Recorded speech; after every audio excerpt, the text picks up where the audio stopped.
Hello, everyone, and welcome to Unleash with Megan, the podcast where we dive deep into the art and science of overcoming challenges and achieving remarkable results. Today, I am so excited to be joined by Janet Hum of JYH Professional Services.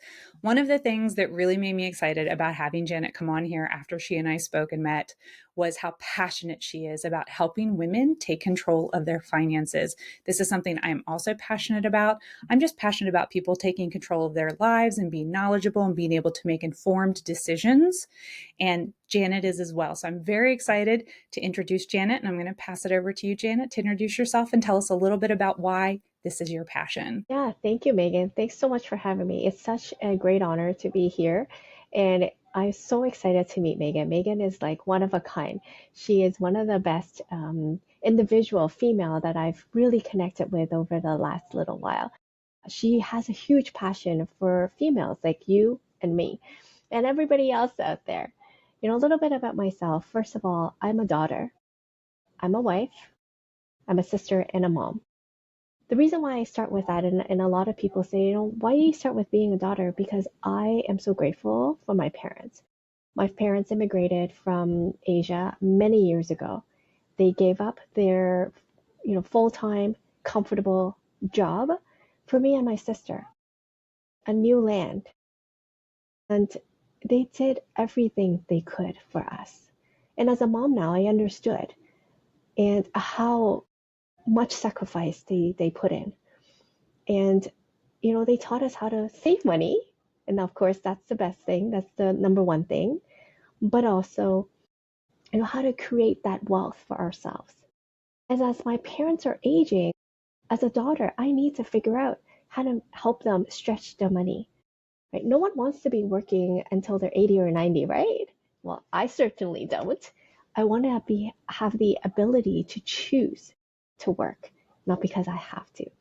And so now I'm really just passionate about helping females get there. And I was one of them too. I was fearful. I was like, "What? Me managing my own finances? No way." Even though I had a business background, I'm a CPA, CA. That doesn't mean I know everything, right? So here I started on the journey of learning first because no one's going to care more about it than me and my family. I wanted to learn so that I can make sure my parents, myself, my next generation don't have to worry about money, have to worry about finances.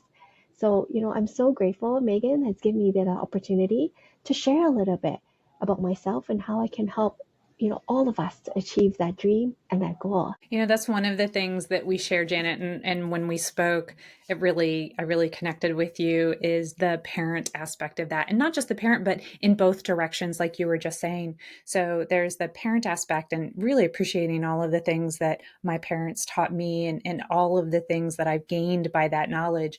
And it's placed me in a position where now I can learn more and I can do even more for the next generation, my daughter, and then hopefully she will be able to do the same and build over time, but still having that concern, worry that, oh, what are the gaps in the knowledge? What is it that we could have done better? What is it that I can still do now that I can dedicate some time? And I think that's the real challenge is first making the decision that this is important, recognizing that this is important, and then dedicating the time to educating yourself on it and finding people like you to talk to that can really help people understand what are the different options? Because I think that sort of mainstream ideas are what most people are limited to, and they don't even realize that it's limiting. They have no idea that there are actually so many other options out there that could work so much better for them, and they just don't know.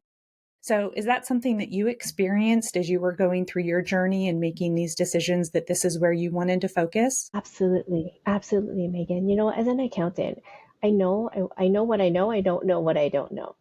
So shame on me for sitting across the person at the bank that was sharing with me what I should do. And I would be like, okay, okay, okay. But really, do I understand? Absolutely not. But it was shame on me because it's on me and not on them. On me that I didn't do my due diligence, that I didn't know. Again, even though I had a business degree and a CPA background, that doesn't mean I know this stuff.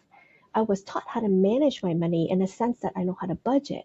I know what's coming in, how to track what's going out, but I was never taught how to grow my money, right? It's important to save. I have a savings habit, but until I learn how to grow my money, that's not going to help me that much because you and I both have the same 24 hours in a day. Yes, you know what? I can work more and potentially get a second job or third job. But if you think about it, I can't work 24 hours for a prolonged period of time. I'm not a machine, I'm a human. I need to rest, right? And so that's where I started on the journey of, you know what? I need to take care of myself, my family, and those around me. So as I come to learn, I realized that, you know what? There's so much I didn't know. And I just want to share the little that I know with those around me. What options do I have with my aging parents? You know, as they age, especially with pandemic, I understand that the long-term care is going to be huge for my family. I need to figure that out, you know, from a financial perspective, but also who's going to take care of them. From, you know, my next generation, my kids, no one's going to teach them. I don't know about you, you know, people talk about teaching financial literacy at school. If you dig deeper, it's actually not financial literacy that teaching in school. They're teaching math. That's different than financial literacy. So at the end of the day, as a mom, I need to teach my next generation how to manage these finances, how to save, and also how to invest. And so that they would change their generation, but also generations to come because financial knowledge does not expire. It does not go outdated. And that's why it's so important. And to your point, that's what, you know, my mission is to help a million families in the next decade to get to financial freedom. And I can't do this alone, Megan. And that's why, you know, I am so grateful for this opportunity, Megan, to partner with you because now together we just open up, you know, this world to empower people together. Because you know what, Megan? Money's unlimited. You and I don't need to compete for that. There's 8 billion people out in the world. It doesn't matter if there's either accountants or financial advisors, lawyers, doctors, doesn't matter who you want to work with. We can't work with everybody and we can't serve everybody. There's going to be people that we can help and there's going to be people that, you know, will pass on to our connections and that's okay. The important thing is take the first step. You're right, it's fearful because learning something new is fearful. You know, think back to a time when you first learned a new skill, whatever it may be. Maybe it's learning how to, you know, play piano, play an instrument, or learning a new skills. You know, you and I were talking just before we started the podcast. How to fix a car, how to repair a car. I don't know. Will I get crushed underneath the car if I don't know what's happening? Absolutely. But with the right knowledge, with the right people helping us through it all, step by step, we will get to achieve our dreams. Yeah, absolutely. And you said lots of great things, but one that I really want to highlight and kind of foot stomp for people to hear is there's making money, there's keeping money, and then there's growing money. And sometimes people don't understand the difference between making and growing. They don't realize Mm-hmm. there's a difference between making and growing. And you were talking about making is about you and doing an activity, either spending your time or your knowledge and getting paid, making having an exchange with other people for your time or your Mm-hmm. knowledge. Keeping obviously is just doing everything that you possibly can to retain as much of that as you can. So that can be budgeting, that can be having good tax strategies, having good estate planning, things like that. Growing money is about the money that you have, that you make, and then that you keep and doing things with it, just like planting a seed and then watering it. You plant it in fertile soil and then you water it and it grows. And it grows. It's not a new seed. It's not constantly getting more and more new seeds, new seeds, new seeds. That's the making money. The growing is different, and understanding the difference and understanding all of the different ways that you could be growing your money. I think it's just really important for people to understand that. And I love that you brought up the what we were talking about regarding repairing cars. I was talking about when I was a kid and they were really mechanical, like you could just fix things. And nowadays, and it's not just cars, but nowadays it's like this idea that everything's disposable and things aren't going to last as long, and you end up having to spend more money and spend more money to buy new and replace rather than repair. And I think that goes Mm-hmm. into just the keeping your money. the culture that we've shifted into. What do you think? Absolutely. And you brought up a good point, Megan. It's not about how much money we make. It's about how much money we can keep in our pockets. I know people that make six figures for the last 2 decades, 3 decades. Really good. We're not talking 100,000. We're talking 200, 300 plus. But they're in debt. They don't even own their home.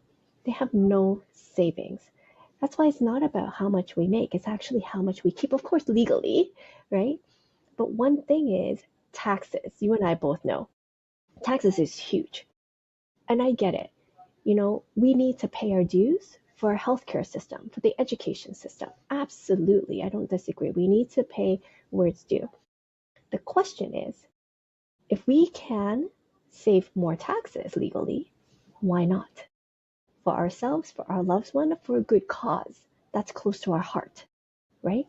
And that's what it is. So you brought up a good point. Cars break down. Instead of repairing, now we've got to replace.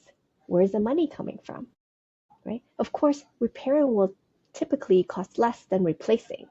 And that's where we need the emergency fund. And people are like, well, what's an emergency fund?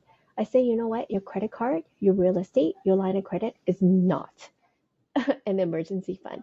Emergency fund is your cash set aside, ideally at least 3 to 6 months of expenses, your monthly expenses set aside for events like repairing a car, or maybe even replacing a car.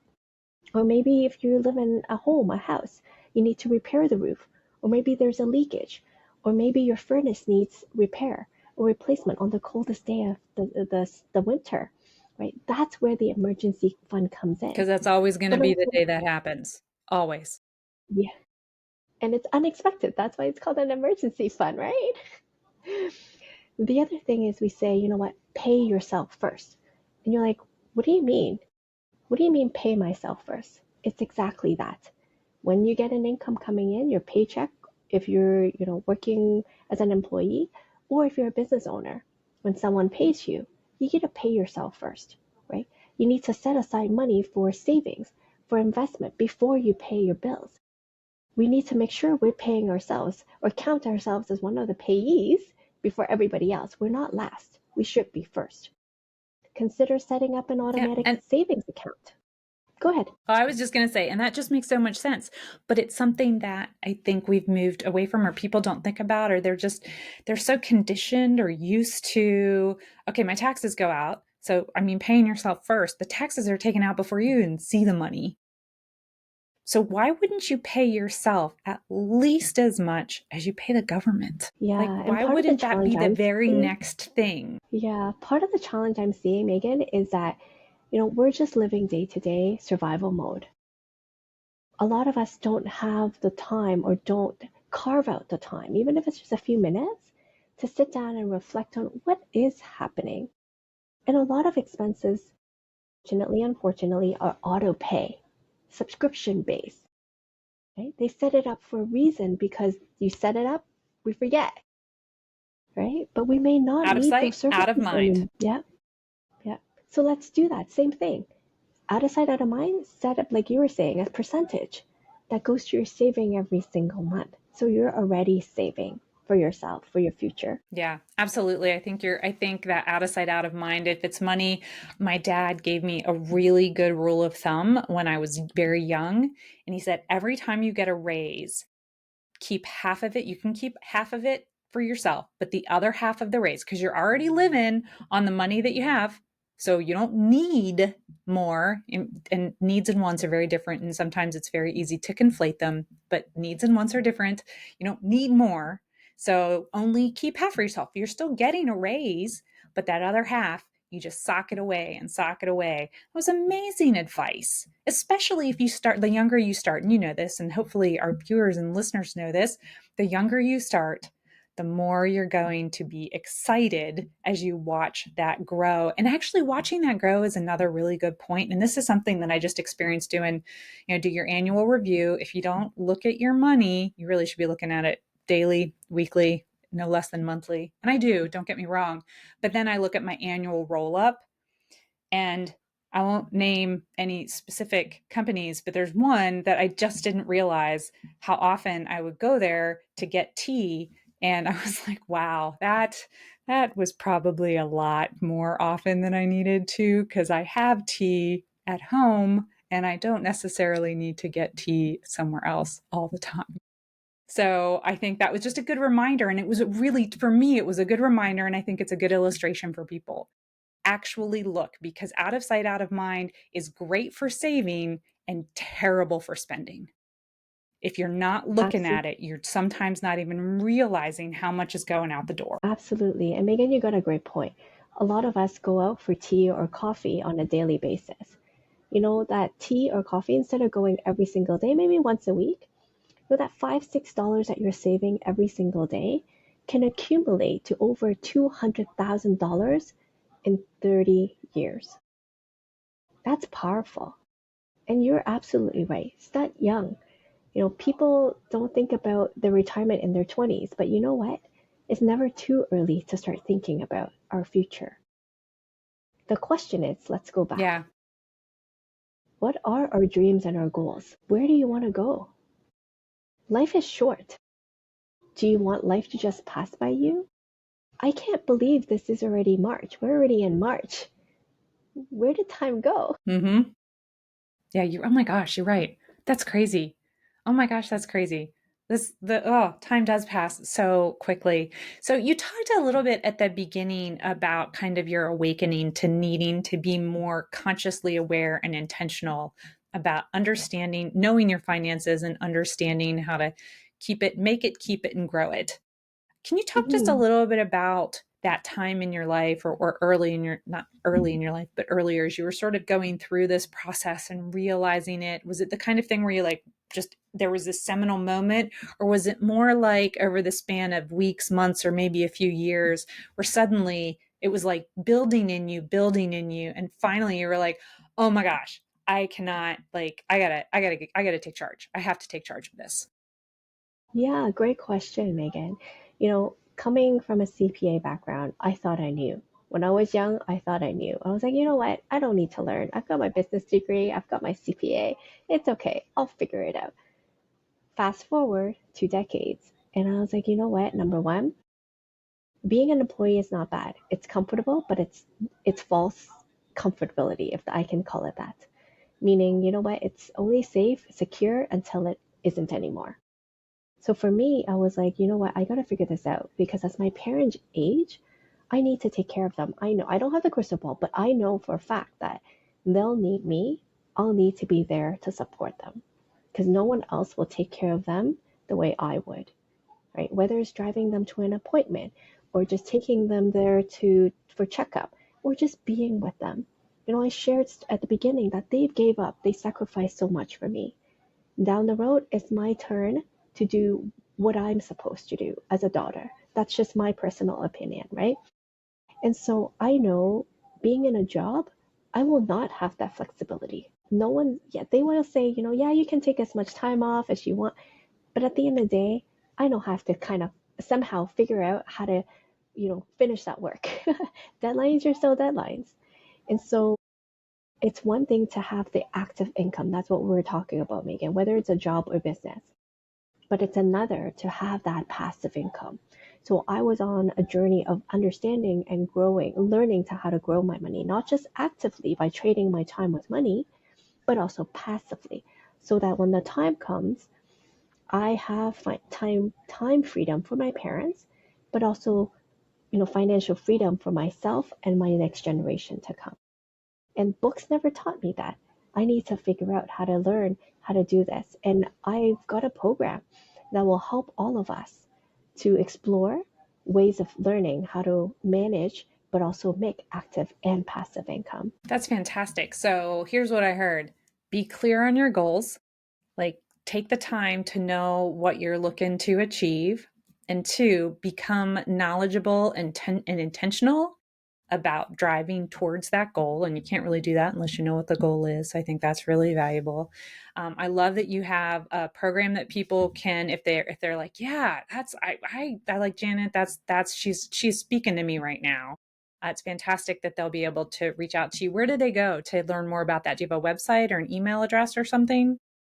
Yeah, you can look me up on LinkedIn, or I can happy to share my calendar link with you. But my LinkedIn has all of that information. Happy to just sit down and have a complimentary discussion and see where things are. It's kind of like a financial checkup. A lot of us go to our doctor for health checkup, right? But it's more important so to do a financial checkup to make sure we're in good shape, to make sure we're planning for our future, to make sure we're avoiding any potential crisis. We need to make sure that we catch any issues early. And so a financial checkup, just like a medical checkup, help us identify the problems. Maybe it's overspending, maybe it's debt, maybe it's poor investments before they escalate.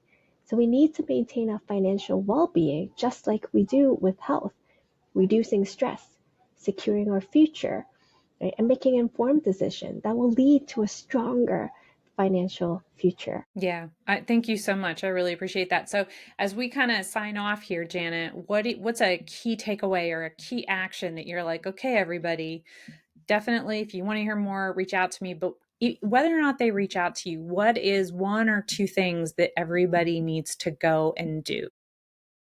Yeah, let's talk about the two certainties of life, death and taxes. What do you think? Do you think taxes will increase or decrease? Right? If you think Increase. your taxes will increase, if you think it will decrease, then invest in tax deferred vehicle, like your 401k, traditional IRA, etc. Right? But if you think your taxes will increase, which most of us do, we need to invest in tax free or tax advantage vehicles. Maybe it's the Roth IRA. Maybe in Canada it's the tax-free savings account and other things like that. But if you think your taxes is going to be the same, then you know what? It doesn't matter where you invest. But the question is this: figure out and think about, where are your assets right now? Are they in taxable bucket, tax deferred bucket, or tax free bucket? Now, the decision between tax deferred and tax advantage is really dependent on the expectation of future tax changes. So book an appointment and let's discuss ways to grow your wealth in the smartest, most efficient way possible so you can keep more of what you earn and build the future you deserve. That's fantastic, Janet. Thank you so much. So, here's what I heard. I heard over the course of the last 20 minutes or so as we were chatting, make sure you have goals. Be intentional in learning about this so you can be intentional in your planning. And I also heard in there, and I didn't bring it out the last time I was talking, have an emergency fund that is 3 to 6 months of your expenses. So I think those are great for people who want to know more, learn more, just kind of get a free somebody to sit down and give you an idea where you are. Please reach out to Janet Hum. She's fantastic, and I think that you will appreciate just having take some time. Take some time for yourself, take some time for your future, take some time for the future of the people that you care about. Thank you, Janet. I really appreciate you sharing your story, and how you got to where you are and the choices that you've made and the experiences that you've had to get there. I hope you all have a magnificent day. Thank you for joining us, and we look forward to seeing you on the next episode of Unleash with Megan. Thank you, Megan.